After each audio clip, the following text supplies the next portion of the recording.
Dunia simama ni shuki. Hivi huyu mwanamke amekosa mwanaume wa kumuoa kabisa, anakuja kumpenda eti anajitahidi mwa dunia. Kwa nini gani? Mtu mwenye sura huna. Kichwa kimekaa utafikiri kina mabonde utafikiri mafiga. Soko stili hata kama ana hela jamani. Ndio ndio kule na mwanaume sura hana. Ila sisi wanawake tuna huruma. Wanawake sauti. Yaani unaweza kaishi na nyoka ndani unampenda kuliko unavyofikiria. Hiyo ni mwanamke. Aisee, wanawake tujengee frame yetu. Yaani tuwekee pepo letu kabisa.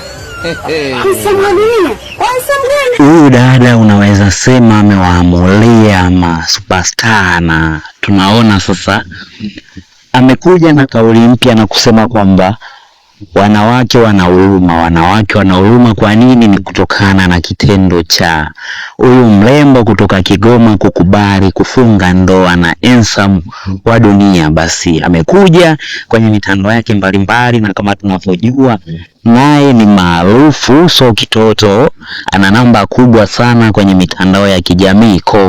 Amesema kwamba wanawake wana huruma, na kwa nini wana huruma? Ni kitendo cha huyu mrembo kubali kufunga ndoa na Handsome wa Dunia. Sasa yeye amejaji kupitia muonekano, na vile vile kuna watu pia wamesema kwamba huenda mke wa Handsome wa Dunia amefuata maokoto ya Handsome wa Dunia, kwani tunavyojua Handsome wa Dunia ni moja kati ya comedian kutoka Tanzania huko ambao wamevuka mipaka na content zao kwenda viral hadi nchi mbalimbali kutokana na ubunifu ambao anaufanya. Kwa mfukoni so haba. So huyu dada amejaji kwa kusema kwamba wanawake wana huruma, na vile vile kuna baadhi ya watu wamesema kwamba mke wa Wipa amefuata maokoto. But wengi tunachojua kwamba upendo wa kweli hauangalii muonekano wa mtu, hauangalii maslahi na vitu vingine, japo sasa